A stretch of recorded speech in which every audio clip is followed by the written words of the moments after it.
and God shall wipe away all tears from their eyes. A memoir by Hak Jahan Moon, a production of the Washington Times Global Media Group, narrated by Allison Hiroto. The United Nations established its headquarters in New York City at the end of World War II. 70 years have since passed.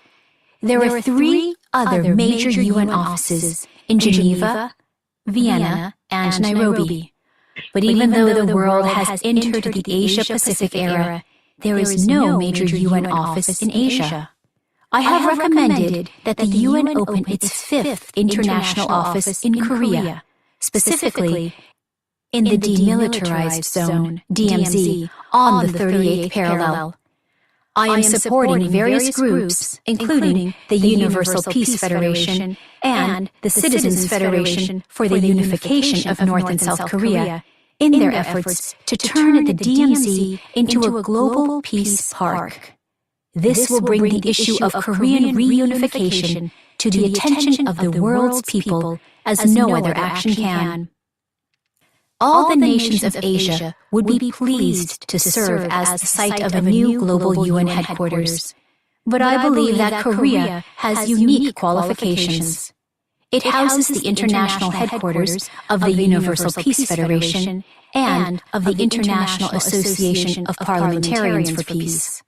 Spiritually speaking, as the nation in which true parents were born, Korea has something very deep within its culture that can serve the world. Some 70 years ago, the UN forces shed blood and sweat for the sake of peace in Korea. By ending the division on the peninsula, the UN would complete the mission of those soldiers who gave their lives and inspire peace in the world. In his speech given at the United Nations headquarters in New York in 2000, my husband announced our vision of a peace park in the demilitarized zone. 15 years later, in May of 2015, at the UN office in Vienna, Austria, I proposed that a 5th UN office be built there. The President of the Republic of Korea himself proposed to North Korea at the UN that a peace park be built in the DMZ. If North and South Korea invite the UN to build its 5th office in the DMZ, it will, by that very act alone, turn a theater of war, where so many on both sides of the conflict shed their blood, into a Mecca of peace. Putting peace into practice. In our peace messages, Father Moon and I advocated that all humanity participate in the cross-cultural marriage blessing. The cross-cultural marriage blessing is by far the best way to restore humanity to become the children of God. Grandparents from enemy nations or religions will unite through the beautiful grandchildren they. Okay, I'm hearing there's an echo. Is everyone experiencing that?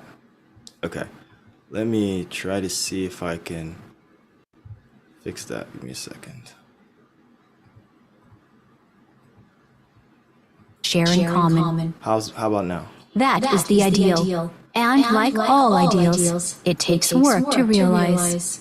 In Korea, one hears, there are more and more multicultural families, but their lives do not appear to be getting easier.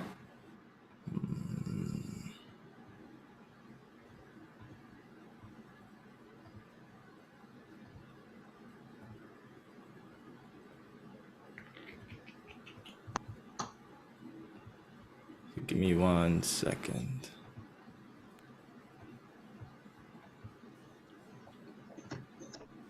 Scarlet. If it still doesn't work, we could also have someone read it. Okay, let me just try one more time.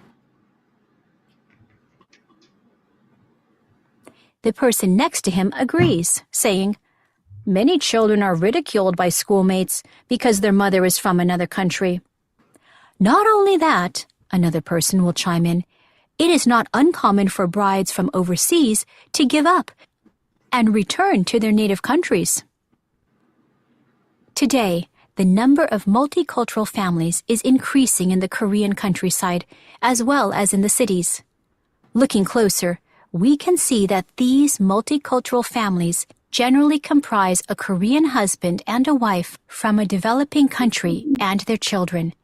It is not easy for women from other countries to settle in a land where the people have a different language and lifestyle.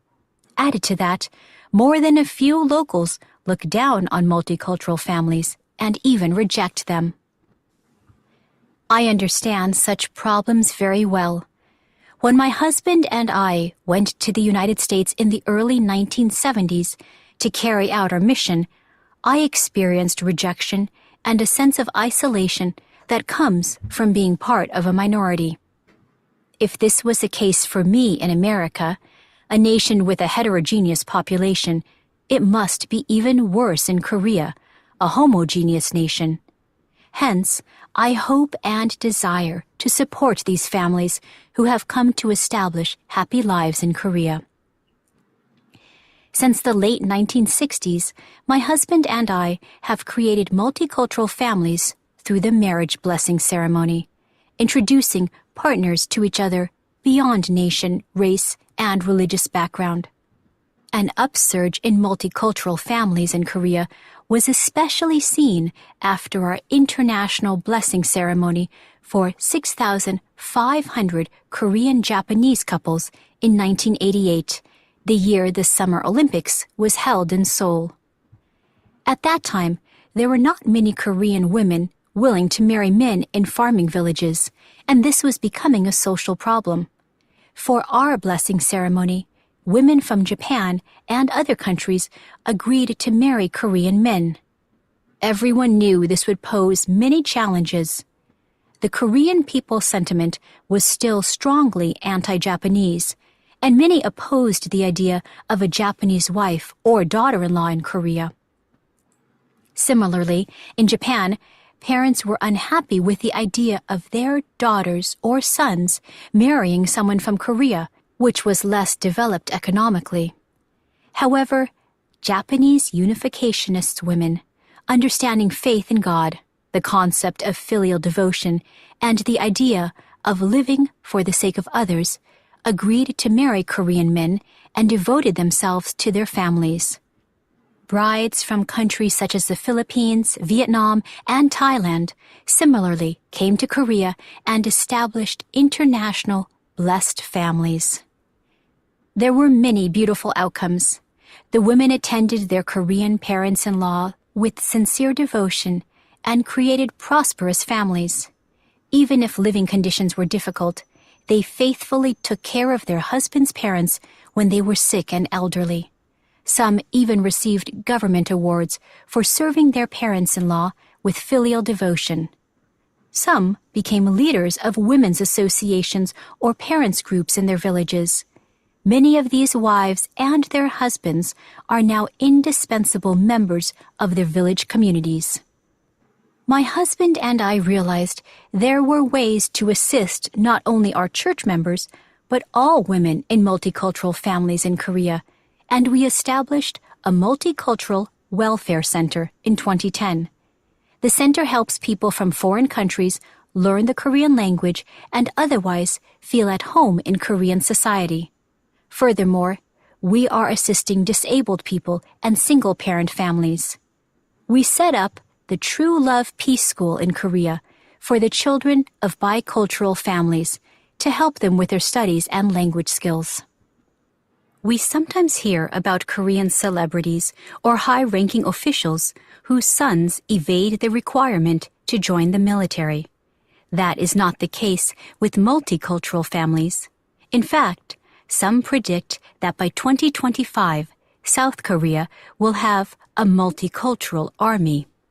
Children of international and multicultural families often have dual citizenships, and they can opt out of Korean military service by choosing their alternative nationality. Notably, more than 4,000 sons of couples who received an international marriage blessing have fulfilled their national military service in Korea with honor. This is something they can be proud of. Melting Korean prejudice against multicultural families will take time, so we must work hard to see the day that the term multicultural family disappears. Discrimination is implicit in that term. A family is a family. No modifier is needed to describe it. Multicultural should not be used to label a married couple in which the man and woman are from different nationalities. This is not in line with universal understanding of humankind, nor with God's will. For more than 50 years, Father Moon and I have been promoting harmony between nationalities, races, and religions through the marriage blessing. Through Korean-Japanese marriage blessings, we have broken down the barriers between these two nations and their peoples. We have done the same between Germany and France and many other people of former enemy nations. The brides and grooms who have received the marriage blessing are living based on the Word of God and creating beautiful families all over the world. We do not call them multicultural families. They are simply blessed families. It seems ironic, but the ultimate goal of religion is to create a world where there is no religion, in the sense of religion being a repair shop. When all human beings become good people, there will naturally no longer be a need to repair our relationship with God. In the same way, when we become one family under God, and a world of true equality and peace appears, the term multicultural family will disappear. The very foundation of that peaceful world are true families and true love. As we have seen, the road to one world has many dimensions. It is a literal road bonding nations together. It is an embrace of enemies who become brothers. It is turning a war zone into a peace garden. And it is the uniting of men and women of diverse races into literal marriages that recreate the world as one family under our Heavenly Parent. As the Mother of Peace, I am calling the world's near 8 billion people to travel this road together with me. Thank you for listening to Godable. Visit motherofpeacebook.com to purchase the complete audiobook. Godable is made possible by listeners like you. To donate, visit godable.org. Thank you. Yes, today was about multicultural families, and to share a brief reflection on it, I'd like to call on Assistant Pastor Nancy Chubb. Good morning, everyone. Today's passage really reminded me of, so this 4th of July weekend, I read the book Pachinko. Anybody who has kind of talked to me recently in the last, month or so knows that I've been like going on and on and on about this TV show on Apple TV, which I highly recommend, by the way.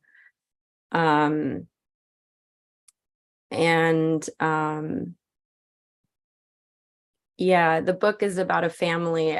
The story in Pachinko is about a Korean family that emigrates to Japan in 1936 during the Japanese occupation, and then the family's generation through the years all the way up until 1990, they kind of settle in Japan and live there. And just the hardship that they face, that they go through as a family in many different ways. And the kind of, it kind of reminded me of like the deep-seated racism that exists everywhere. Even in Korea, there is this deep-seated racism against anyone who's not Korean, and I could speak, more deeply to a lot of those things, but I think the two things that really came up for me was that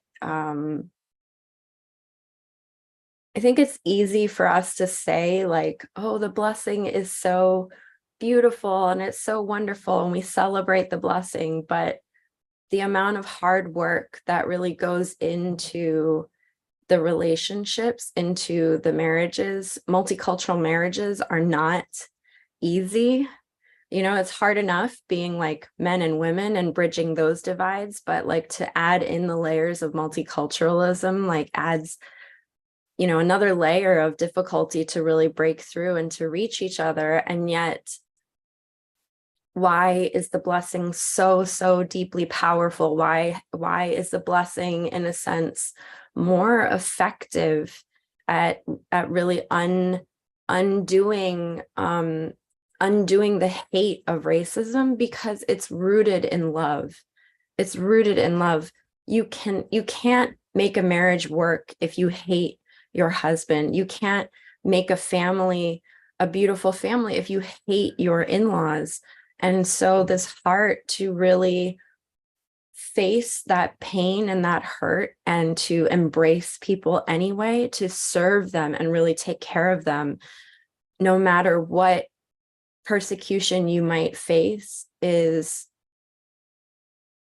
really it's like, it's the thing that I probably feel most proud of our movement for and most grateful for. And that's outside of even the salvific nature or understanding of the blessing.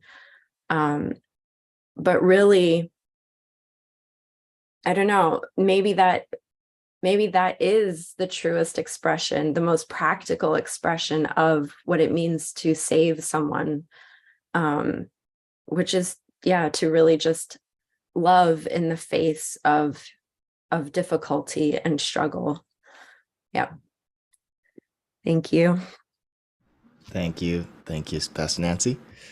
Okay, so now we're going to go into our breakouts. Share anything that came up for you. It's at a chance of sort of learning and expanding our understanding of today's words. We'll see you all soon.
Welcome back. Welcome back, everyone. Hope you had a wonderful, wonderful sharing your breakout. I had a nice and intimate time with Luke Diamond.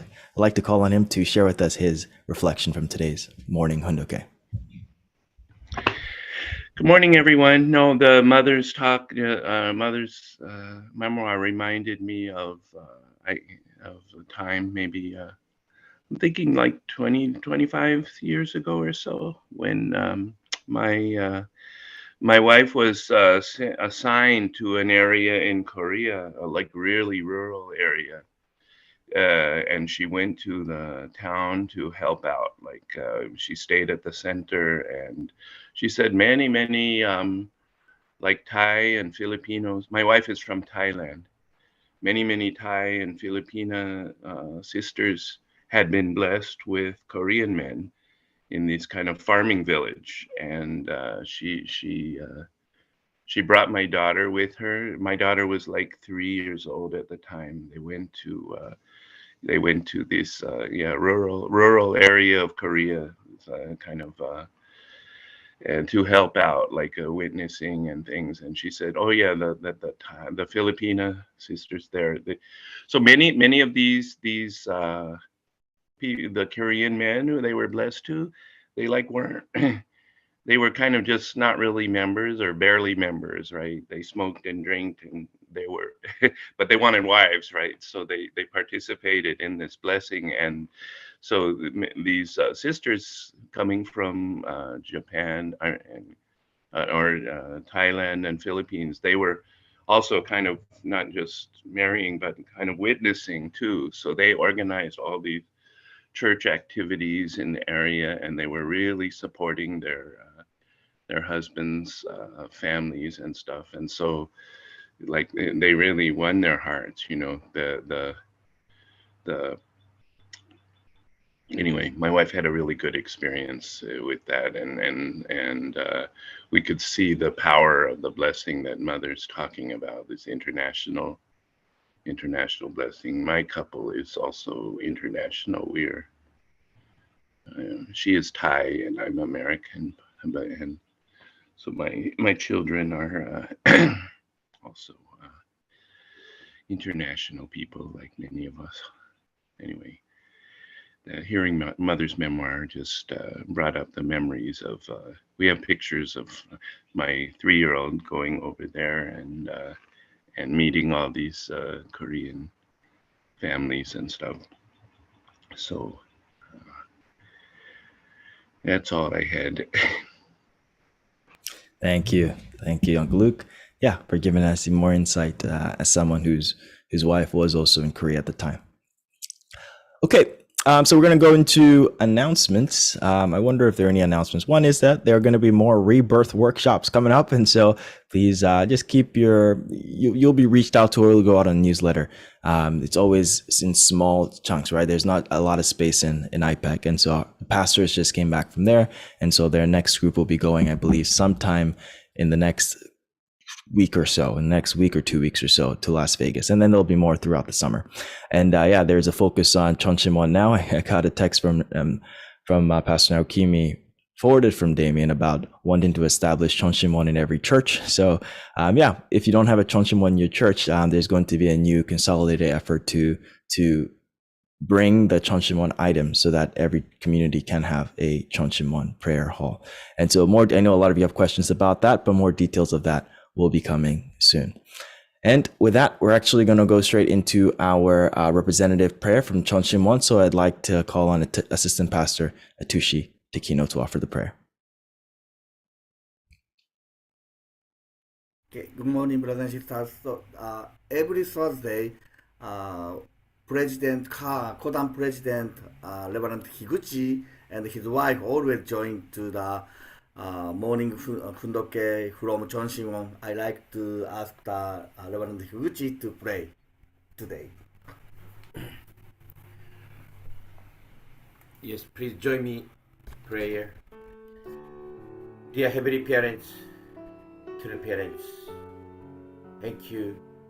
Yes, we are so grateful to pray in this morning together, connecting with Chonshimon. we really appreciate grateful mother's autobiography. She loving us, to care us, and all the many brothers and sisters receiving this international marriage, being suffering cultural differences, language barriers, and many struggling we overcame. But we really appreciate grateful this international marriage centered on God and true parents. We are really love each other now, and amazing our son and daughter international children, these global citizens on the earth, the second generations. Then we are going to be grandparents to raise grandchildren on these countries. Thank you, Father. This is amazing, the strategy made one family under God and through practical way to make peaceful world centering the true mother. And now we really appreciate grateful this time to have a Chonshin Won and spread out, expanding and multiplying this grace. And we pray Chonshin Won to directly connecting that heavenly parents and all the ancestors, absolute good ancestors, helping us work together to build heaven on earth, and this unifying North and South Korea.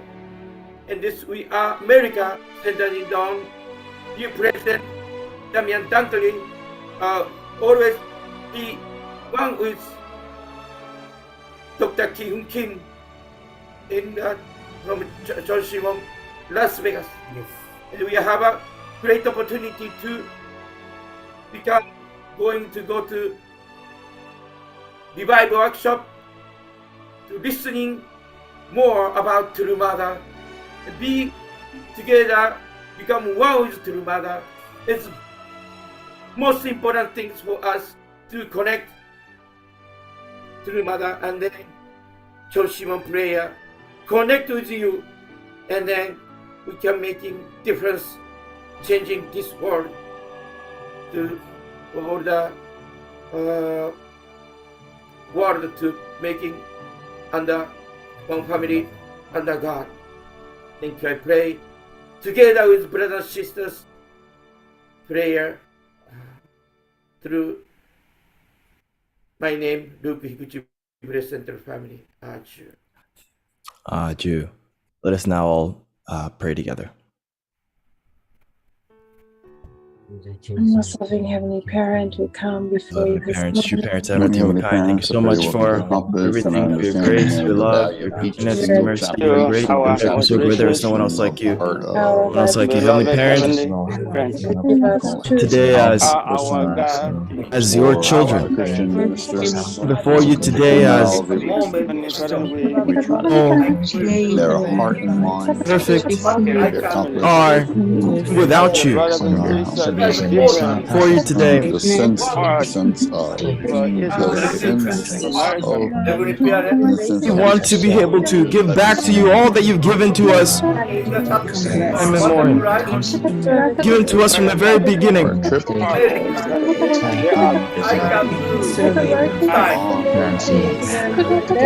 Much all throughout human history, but you gave up on us, Heavenly Parent, to fill us with your love, grace, you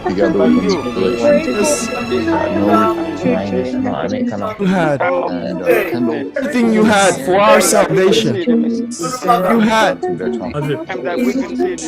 difficult course, difficult time of watching your children each other.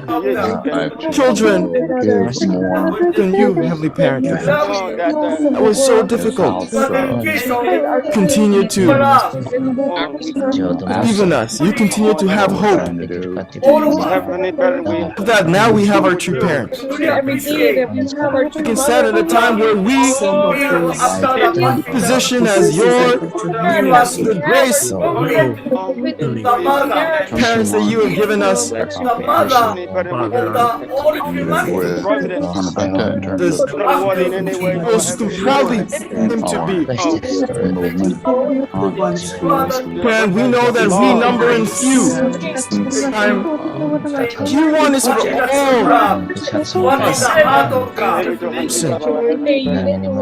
Time to this very moment receive this grace. It's where our responsibility lies, and we understand that. And so we want you, at this time, we open up our hearts, we open up our minds, the revelation of heaven, that there is all that. It's time to let go of anything holding us back. Thoughts, our environment, everything we offer it all up. Understanding, unite with you at this time, so that in this kind of dispensation with our true mother, we can understand.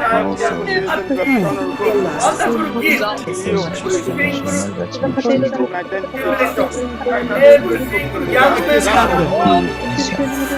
Time, be with our true mother.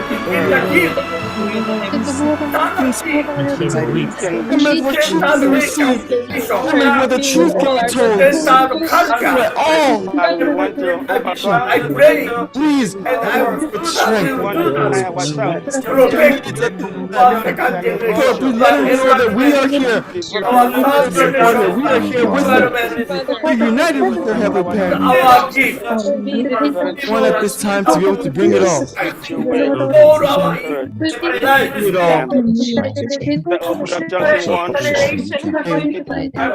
The name Dr. Ward, I say Arthur, bless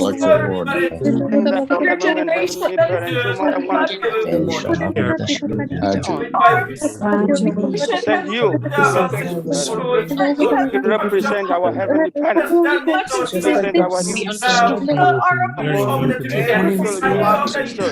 Whatever we do.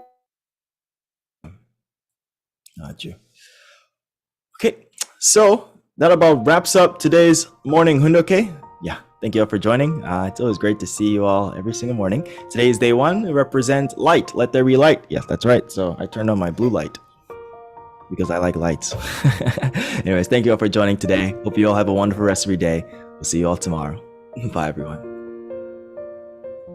Bye, everyone. Bye. Bye. Bye.